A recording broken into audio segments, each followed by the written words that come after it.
بسم اللہ الرحمن الرحیم۔ آج ہم انشاءاللہ طریقت اور معرفت کی ضرورت اور اہمیت پہ بات کریں گے، اور اس کے بارے میں اولیاء کرام کے اقوال آپ کے سامنے پیش کیے جائیں گے۔ لہذا طریقت اور معرفت کے بارے میں امام ابو حنیفہ رحمۃ اللہ علیہ فرماتے ہیں کہ اگر میرے 2 سال تحصیل کمالات باطنیہ میں صرف نہ ہوتے تو نعمان بن ثابت ہلاک ہو جاتا۔ حضرت امام ابو حنیفہ رضی اللہ تعالیٰ عنہ حضرت امام جعفر صادق علیہ السلام سے بیعت کر کے کمالات باطنیہ حاصل کیا آپ نے ان سے۔ اور امام مالک بن انس فرماتے ہیں کہ جس نے تصوف کے بغیر فقہ کا علم حاصل کیا اور وہ فاسق ہوا، اور جس نے علم فقہ حاصل نہ کیا اور تصوف اختیار کیا وہ زندیق ہوا، جس نے دونوں کو جمع کیا وہ محقق ہوا۔ اور امام غزالی رحمۃ اللہ علیہ فرماتے ہیں کہ میری علمی پیاس علوم ظاہری حاصل کرنے کے باوجود نہ بجھی جب تک کہ علوم باطنی سے سیراب نہ ہوا، اور علم معرفت فرض عین ہے۔ آپ نے فرمایا ہے اپنی کتاب احیاء العلوم میں بھی باقاعدہ ایک باب آپ نے قائم کیا ہے، بیان شواہد الشرع علی صحت الطریق اہل بیت، یعنی بیان شواہد الشرع علی صحت الطریق اہل تصوفی، کہ آپ نے تصوف کے بارے میں ایک باب قائم کیا ہے۔ اور اسی طرح حضور غوث پاک رضی اللہ تعالیٰ عنہ فرماتے ہیں کہ نفس اللہ کا دشمن ہے اور مغضوب اور مقہور ہے، اس لیے تم نفس کی مخالفت میں اللہ تعالیٰ کی موافقت کرو، اور صاحب دل یعنی ذاکرین قلب کی صحبت کو لازم جانو، یعنی اولیاء اللہ کی صحبت کو اپنے لیے لازم جانو۔ اور اسی طرح حضرت علی اجویری المعروف داتا گنج بخش فرماتے ہیں کہ تصوف روح اسلام ہے، تصوف کا انکار ساری شریعت کا انکار ہے۔ اگر انسان کسی پہاڑ کو ناخن سے کھودنا شروع کرے تو ممکن ہے کہ وہ پہاڑ کسی وقت ختم ہو جائے، مگر انسان کے لیے شیخ کامل کے بغیر نفس کو فنا کرنا ناممکن ہے۔ اور حضرت امام احمد بن حنبل اپنے بیٹے عبداللہ کو فرمایا کرتے تھے کہ تم پر حدیث کا علم حاصل کرنا ضروری ہے، تم پر ان لوگوں کی مجلس میں اختیار کرنا ضروری ہے جن کو صوفیہ کہا جاتا ہے۔ اور حضرت شیخ شہاب الدین سہروردی فرماتے ہیں اللہ کے بعد محبوب بندے ایسے ہیں کہ اگر وہ کسی شخص کی طرف نظر بھر کر دیکھ لیں تو وہ سعادت نورانیہ سے مالا مال ہو جاتا ہے۔ اور حضرت خواجہ حسن بصری رحمۃ اللہ علیہ فرماتے ہیں کہ تباہی مردہ دلی میں ہے، اور اس کی نشانی دنیا کی طرف رغبت ہے، اور اس کا علاج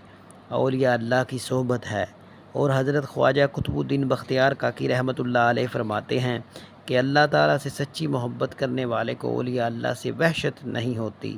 بلکہ عشق ربانی کے غلبے کے تحت وہ اولیاء اللہ کے اس طرح دیوانے ہوتے ہیں جس طرح شمع پر پروانے گرویدہ ہوتے ہیں۔ اور حضرت خواجہ معصوم فاروقی رحمۃ اللہ علیہ فرماتے ہیں کہ طالب و مطلوب کے درمیان سب سے بڑا حجاب طالب کا نفس ہے، لہٰذا طریق اولیاء پر نفس کا تزکیہ کرنا لازمی ہے۔ اور حضرت شیخ ابو طالب مکی صاحب قوت القلوم میں شریعت و طریقت کے بارے میں فرماتے ہیں کہ دونوں ایسے علوم ہیں جن میں سے کوئی ایک دوسرے سے مستغنی نہیں ہو سکتا، جیسے اسلام اور ایمان کہ ان میں سے ہر ایک مربوط ہے، یا جیسے جسم اور قلب کا رشتہ ہے کہ دونوں میں جدائی ممکن نہیں۔ اور شیخ الاسلام حضرت ذکریہ انصاری رحمۃ اللہ علیہ فرماتے ہیں کہ شریعت ظاہرہ حقیقت ہے اور حقیقت شریعت کا باطن ہے، اور وہ باہم لازم و ملزوم ہیں، ان میں سے کوئی دوسرے کے بغیر مکمل نہیں ہو سکتا۔ یعنی شریعت ظاہری جو ان سے شریعت ہے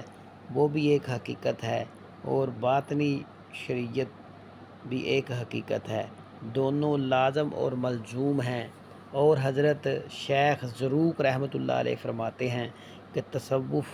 کا دین میں مقام وہی ہے جو روح کا بدن میں ہوتا ہے۔ اور حضرت علامہ شامی رحمۃ اللہ علیہ فرماتے ہیں کہ شریعت اور طریقت باہم لازم و ملزوم ہیں، کیونکہ اللہ کی طرف جانے والے راستے کا ایک ظاہری حصہ ہے، ایک باطنی حصہ ہے۔ ظاہری حصہ شریعت اور باطنی حصہ طریقت کہلاتا ہے۔ اور حضرت عبداللہ بن مبارک رحمۃ اللہ علیہ فرماتے ہیں کہ نفس اور نفسانی ہوس سے جہاد کرنا ہی ہوش سے جہاد کرنا ہی جہاد اکبر ہے۔ اور مفسر قرآن علامہ اسماعیل حقی رحمۃ اللہ علیہ فرماتے ہیں کہ جب تک نفس خواہشات سے پاک نہ ہو جائے، انسان کا دل ماسوا اللہ سے پاک نہیں ہو سکتا۔ اسی لیے اللہ تعالیٰ نے فرمایا قد افلح من تزکا، وہ شخص کامیاب ہو گیا جس نے تزکیہ نفس کیا۔ وہ حضرت شاہ عبدالعزیز محدث دہلوی رحمۃ اللہ علیہ فرماتے ہیں کہ اہل سنت کا مدار شریعت اور طریقت پر ہے، اور انہی دونوں باتوں کو موقع ریاست اور بزرگی گردانتے ہیں۔ اور مفسر قرآن علامہ قاضی ثناء اللہ پانی پتی رحمۃ اللہ علیہ فرماتے ہیں کہ صوفیہ کے طریقے پر چلنا، فقراء کے دامن سے وابستہ ہونا ایسا ہی فرض ہے جیسے کتاب اللہ کی تلاوت اور اس کے احکام کو سیکھنا، لہٰذا یہ دونوں چیزیں ضروری ہیں۔ اور اعلیٰ حضرت رحمۃ اللہ علیہ فرماتے ہیں کہ قرآن عظیم میں حکم آیا کہ اللہ کی طرف وسیلہ تلاش کرو۔ اللہ کی طرف وسیلہ حضور صلی اللہ علیہ وسلم ہیں، اور آپ کی طرف وسیلہ مشائخ کرام سلسلہ با سلسلہ، جس طرح اللہ عز و جل تک بے وسیلہ رسائی محال قطعی ہے، یوں ہی حضور صلی اللہ علیہ وسلم تک رسائی بے وسیلہ دشوار اور عادی ہے۔ اور حضرت امام علامہ ابو یوسف نبہانی